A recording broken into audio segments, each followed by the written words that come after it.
Hey there. Good evening, Indiana. Welcome to a special Who's Left Primetime edition.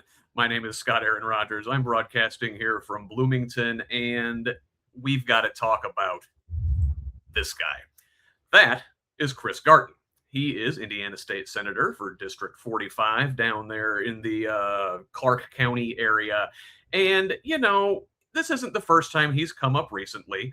Just a couple weeks ago, Mr. Garten was in the news for what some are calling a fiery speech that he gave in defense of redistricting in the state house. I would define it more as a fire-breathing fascist screed, but what are words anymore? That's not even the first time in recent months that Garten has said controversial things and made an ass of himself. Here he is, and boy, that's kind of hard to see, but I'll read it for you as Mr. Garten was talking about rural hospitals. He says, quote, "It costs rural hospitals more to deliver care in these areas. That's just the reality. We also got to accept that if you live in rural Indiana, you have made that choice. Nobody forced you to move to rural Indiana, where you are far away from a system, where you are in an area where it costs more to deliver care. There are choices to be made in this space." The pinnacle of empathy for children growing up in rural areas far away from medical care who really do not have a choice where they live. But, what would Jesus do, right, Chris? Well, now, I gotta say, his most recent foray into the national consciousness really takes the Christmas fruitcake, because on Christmas Day, Garten posted this series of AI slop images along with a tweet showing him beating up Santa Claus. Now, the tweet says, when you boy, I made that hard to read. Oh, old man here. All right. When you find out that the North Pole is trying to geez, Scott, sorry. Anyway, when you find the North Pole is trying to bring more bureaucratic overreach and unfunded mandates down the chimney disguised as Christmas cheer. Not on my watch. We the people run Indiana, not the bureaucrats. Take it back to the North Pole, big guy. Merry Christmas. So this went national. The Daily Beast had it. Fox News, the New York Post. This thing was everywhere. So we got to talk about it. What is this guy doing?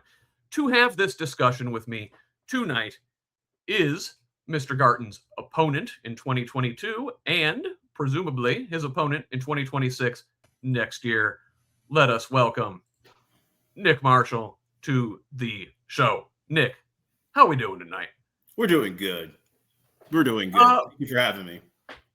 I appreciate you being here. I'm glad we could put this together. So, before we talk about your opponent and his proclivity for putting his foot in his mouth, why don't you introduce yourself to the good folks watching at home? Well, happy merry belated Christmas and a happy New Year to everybody. My name is Nick Marshall, and I'm running for Indiana State Senate for District 45, which is all of Clark and a little bit of Floyd. A little bit about myself: I grew up in the foster care system, and if it wasn't for two wonderful sets of foster parents, I wouldn't be the person I am. On a 40-acre farm, it was the Race family, was the foster dad who put a shovel in my hand and taught me what real hard work is on a cattle farm. And his wife was a teacher who taught me the full force of what a good education can do and took care of me when I had heart surgery. And then when I was 17, a family in Louisville took me in. The foster dad was a Vietnam veteran who taught me what true respect for our country is. And his wife was a caregiver who took that title to heart. In order to care, you have to give. If it wasn't for them, I wouldn't be the person I am today, helping me defy the odds, be the first in my family to graduate from college, from the University of Louisville with a communications degree, a now father of two beautiful children, Evelyn and Sebastian, and been married to my wife for 9 years. So I'm continuing to defy the odds. Even by putting my name on the ballot is something tremendous to do. Again, so I just want to say thank you for having me. Let's rock and roll with this conversation. All right, very good. I'm so glad we could do this. I'm glad you're here with me. Let us talk about these tweets now. What is this guy thinking, posting images of himself beating up jolly old Saint Nick on Christmas Day? Well, I'm sure as you were doing on Christmas, I was with my children and my family unwrapping gifts, and I got an alert on my phone, and I looked down, and I first thought, "Oh, this is a joke, right?" And then quickly, I realized that this was not a joke, and it became sad, and it was a stunt. And so this made me think about all the hours I've been spending the past couple of months calling the voters of this district about what's going on and how I can help. And what I'm hearing is not trying to beat up Santa. It's why is the daycare closing down? Because that's a small business that's helping the community, and looking and helping at the food pantries that have long lines in the district, like in Utica, downtown Jeffersonville, and also New Albany. And here's a post of my opponent posting AI images of beating up Santa. It is a tough time, especially during the holiday season, not only financially, but emotionally. And what we need right now is serious leadership at the State House that doesn't pull stunts like this. And it's going to have a steady hand that is going to get you through the good times and the bad times, and to make sure every Hoosier in this district is listened to. But this isn't leadership. This is a stunt, and we have to do better, and we can do better. What message is he even trying to convey here? Like, I mean, I guess, listen, if you're one of the War on Christmas folks, you know, put Christ back in Christmas. The true meaning of the holiday is Jesus, and we're rebelling against like commercialism or something. I could see maybe trying to make that point. I don't think he's saying anything like that here. So I am a Christian, and I don't hide my faith. And of course, we always put Jesus first. But with this post, he's talking about overreach. And as you said in your opening, this is the same senator that was pounding the podium on the Senate floor, making things political, not listening to the people, and trying to break up the Indiana Constitution by redrawing the maps. What we need to do right now is people need and want to hear the temperature come down a little bit, because, as I said, they want to make sure that they get a good education for their children, that they can afford groceries to put a warm meal on the table, and to make sure that the police, fire, and EMS are fully supported. So in the case of a crisis or emergency, they're going to show up even on Christmas Day. And so we don't need to be having stunts like this. We need to start having good legislation that is not going to cut the local governments off at the knees, and to make sure that we deliver as we always do, just like Santa does, delivers to the people as well. You see what I did there? Hey, that was great. That was good. Now, listen, the overlap of people who are politically engaged and paying attention to these things, and the people who believe in Santa Claus, I would like to think those are two distinct circles and there's no overlap. But you know, in your case, like, your kids know that dad's involved in politics, that he runs for office, and that his opponent's beating up Santa Claus. Like, how do you explain that to your kids? Yes. So whenever I explain politics to my family and to my two children, I tell them daddy's going to go learn to help people. And that's what it's about. Politics is about helping people. And then when my daughter's starting to grasp, each meeting I go to or each phone call I make down in the basement is, daddy, can I help? And one day she'll be able to help. But that's what I'm instilling. It's not choosing politics over people. It's the people. You listen to the people and you help the people. And so when this image came out, I'm sitting there and I have to shield this image from my daughter, as well as my son, because they have that magic of Christmas. But also, like I said earlier, I'm a person of faith, and we do go to church. So they understand the difference between Santa and Jesus. Okay. But I'm not going to let them see this. And I'm sitting down in the basement and getting ready for this interview. And my daughter sits next to me, and there's an image on that. And I have to deflect her and say, hey, look at me. ask Daddy a question to get me ready for this interview. And she said, okay, Daddy, what about Gabby's dollhouse? And I was like, okay, we're good. She didn't see it. So that's what we have to do. As parents, we have to have that magic and that wonder for our children. Then when they wake up every morning, because I understand that's what happens in the communities here. They wake up every morning trying to provide for their family. There's individuals that put in long hours this Christmas season, before Christmas, and then put in an extra shift to buy that gift for their child or their partner to make sure that they could smile on Christmas. And so this is what's going on right now, is they're trying to make that joy and that wonder back in Christmas, and also have a good meal around the table during Christmas season as well. But it's unfortunate that once again, my opponent has decided to put politics before the people. And so what we need to really do is to focus in on the people. Garten got pushback, obviously, for this stunt. And I feel like he used his kids as a human shield in his defense. He says, quote, lots of intolerance, swearing, and outrage on display over a few AI pics I had a blast designing with my kids. He wrote in a subsequent post, some of you clowns are just insufferable. Hopefully your negativity stays in the comments and not directed at your families. And then he said, Merry Christmas, snowflakes, with this image here himself. So, like, do you even buy that this is a thing he's doing with the kids on Christmas morning? You know, I'm not going to touch that. Okay. That is his thing and what I do with my children as well. Okay. But what I'm going to tell you about, we need to focus on that this Braun and Trump agenda is a waste of time and a waste of money when they tried to redistrict things. Like I said, I've spoken to hundreds of people in this district in the past few months, and not a single one of them said, I want an AI picture of Santa being beat up. I want my maps redrawn. They said we need relief. As I said earlier, there are daycares, which are small businesses, are shutting down. There are wait lists on the Medicaid. Premiums are going to go up to what happened in Congress here for people. And we need to stop taking our cues from Washington, D.C., and start taking our cues from the cities like New Washington, which is in the district of Clark. In the district, it's in Clark County. We need to start taking cues from Clarksville, New Albany, Sellersburg, Henryville, Utica.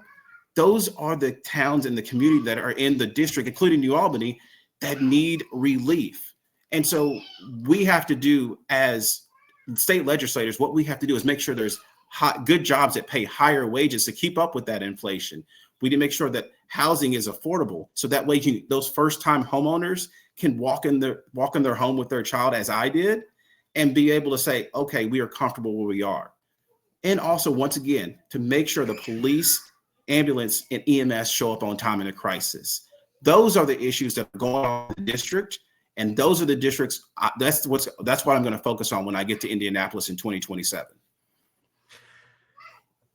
It's ironic, I think, in a way, that like one of the big, most contentious issues in Indiana, that I think Republicans and Democrats and independents all alike share in common, is that we don't want AI data centers in our communities, because they, use up a lot of water resources. They use up a lot of power resources. They drive up the prices of energy for everybody. They take up a lot of space, that could be used for something more productive for society. And this slop is what they produce. Like, I don't know, man. Doesn't seem like a good trade-off. And I bet a lot of Garten's constituents are vociferously against AI. Looks like he's doubling down on it. So we do have a data center here in Clark County. And so what we have to do as state legislators is to make sure that they're held accountable. Okay. And we are starting to see the energy prices creep up on everyday Hoosiers. And so that is another bill. So now you have to choose between a bill and a meal. You're having to choose between healthcare or staying sick, choosing between daycare or, staying at home and watching your children and not bringing an extra check home to make sure all those other things are taken care of. So what we have to do is we have to make these data centers accountable, making sure if the water that they use, they pay for, that if there's any tax breaks or any things inside those contracts, when they pack up and leave, the Hoosiers are not stuck with the bill and burning up all that energy as well. And that make sure that we stabilize the utility prices, because recently I've been hit myself. Our energy bill went up to $40. We have the means to take care of that, but I'm looking at another family in the district and talking to them and saying, help me with my bills. Okay. All right. I'm listening. This is what we can do. And when I get to the state legislator, X, Y, and Z, this is what I can do. Republicans, I think for a lot of years, I'm going to introduce a concept, and maybe folks have heard about it before. Tom Hartman talks about it all the time. It's called the two Santa Clauses. So, in the New Deal era, from the 1930s into, say, the early 1970s, it was Democrats. It was the Democratic Party under FDR and then Truman and later, LBJ that brought a modicum of social democracy to this country. We had things like farm supports, right? We had things like Social Security and Medicare and Medicaid and things they delivered material things to make people's lives better, very much like Santa Claus in a way. And Republicans were very much tired of being the Scrooge in this situation, always complaining about out of control government spending and free stuff, right? They always like to complain about free stuff. So they invented their own new Santa Claus in the form of tax cuts. And they invented supply side economics out of whole cloth, trickle down Reaganism, pick your name for it. It's the same stuff. It doesn't work. It never worked. But what they did, they invented the second Santa Claus of tax cuts. And whenever Republicans held power, they didn't cut the spending, but they did run up the government debt by cutting taxes. And then when Democrats come back into power, Republicans basically hold the government hostage and say, the debt's too high. We're going to, hold the debt ceiling hostage. They've done that many times over the years. You need to cut spending, right? You need to shoot Santa Claus. You need to, right? And Mr. Garten, I don't think ever got the lesson that you don't want to be the one responsible for knocking off Santa Claus. And here he is gleefully knocking off Santa Claus. Did he not get the memo? Once again, you can see what he posted. Okay.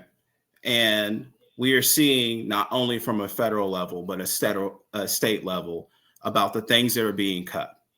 And so now the people are starting to realize, okay, this might be in danger.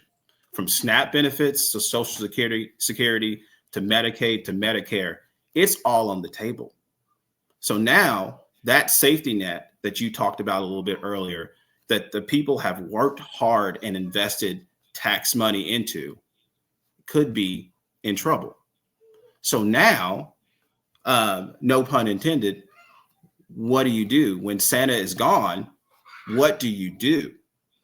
That means we have to take care of each other or put people into state legislators or the federal government that are going to take care of you in a crisis. And so I'm sitting in here and with my work with education, we had a family and they said, due to this situation that they had a diagnosis with their family, they go, we did everything right, but this happened. So can you help with Christmas? And I said, let me see what I can do. And so with my church, we were able to help them go through affordable Christmas. And they were able to put Christmas presents under the tree.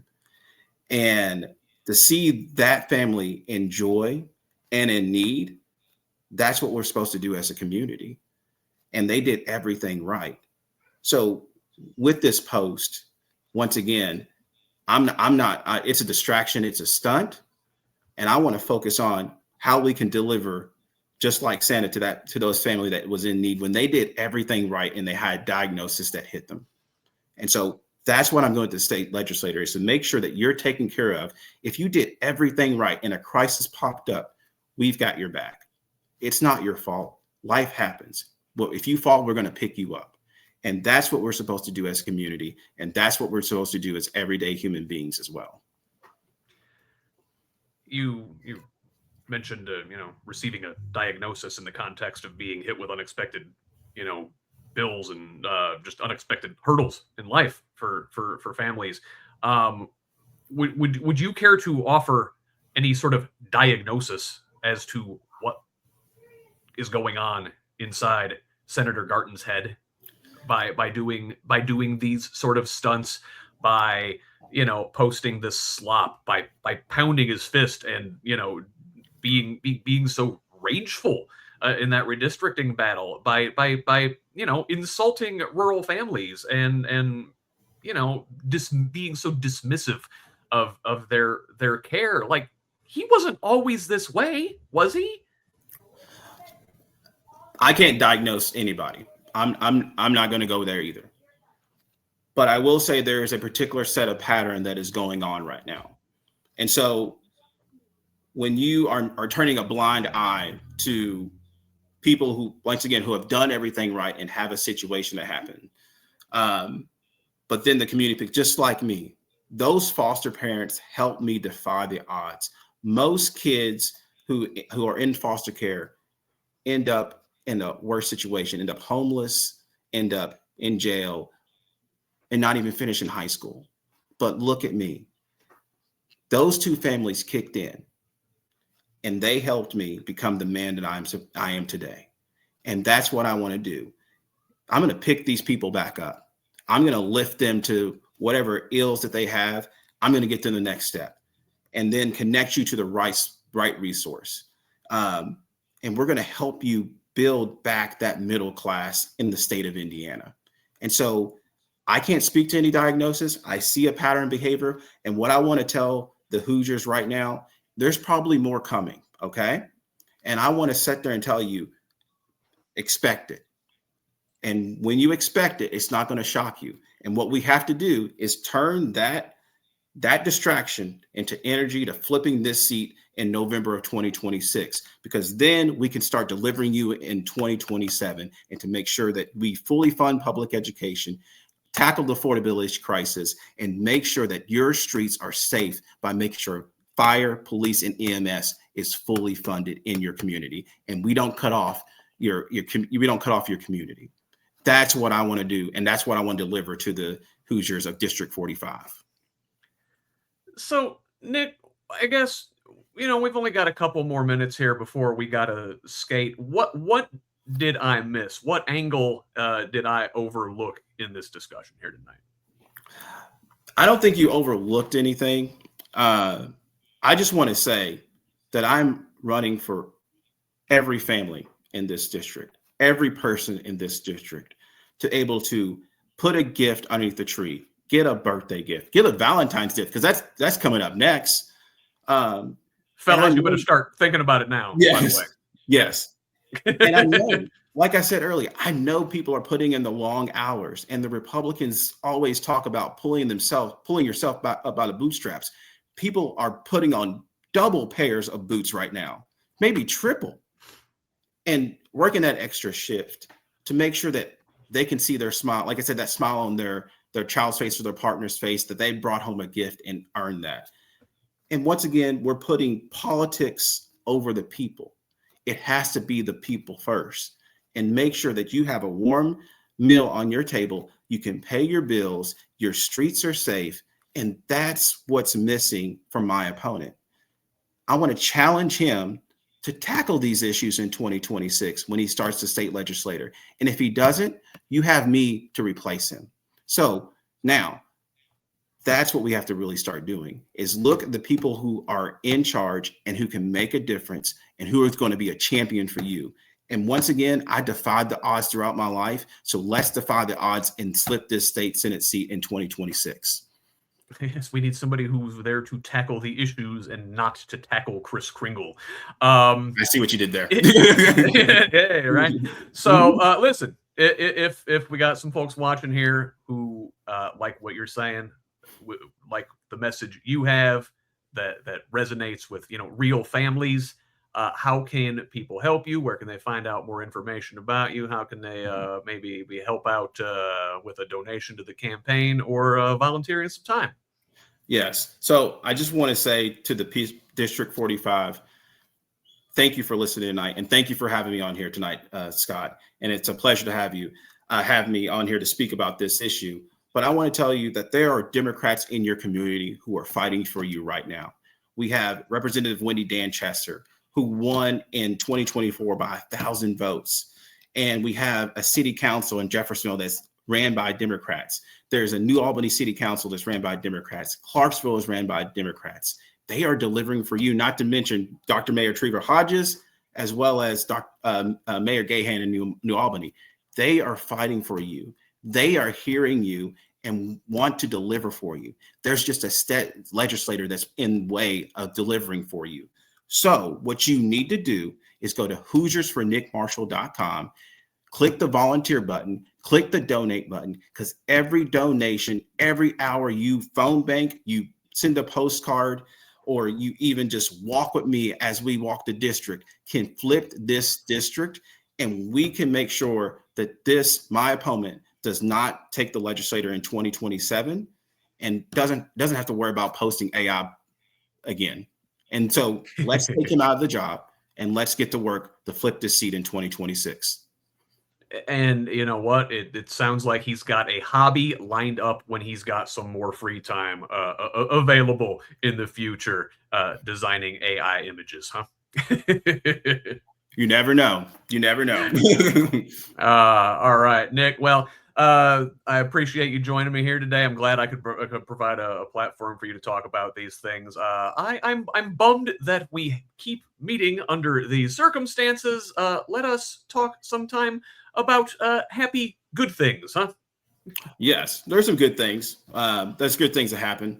It'll happen, and hopefully we don't have to visit us during Valentine's Day or Easter. Okay. You know what? I'm just saying the Easter Bunny better watch out in Garten's neighborhood. That's all I'm saying. We hope not, but I just want to say I'm gonna prepare everybody just in case. Don't expect it. Use that energy to flip this seat. All right. One more time, Nick. What was the website? It's HoosiersForNickMarshall.com. I'm on Facebook, Instagram, and X. You can find me. Volunteer or click that donate button, because every donation, every hour you volunteer helps flip this seat, and we can go take the state legislator and deliver for you, the everyday Hoosier. Very good. Indeed. Listen, all you folks watching, take care of Nick.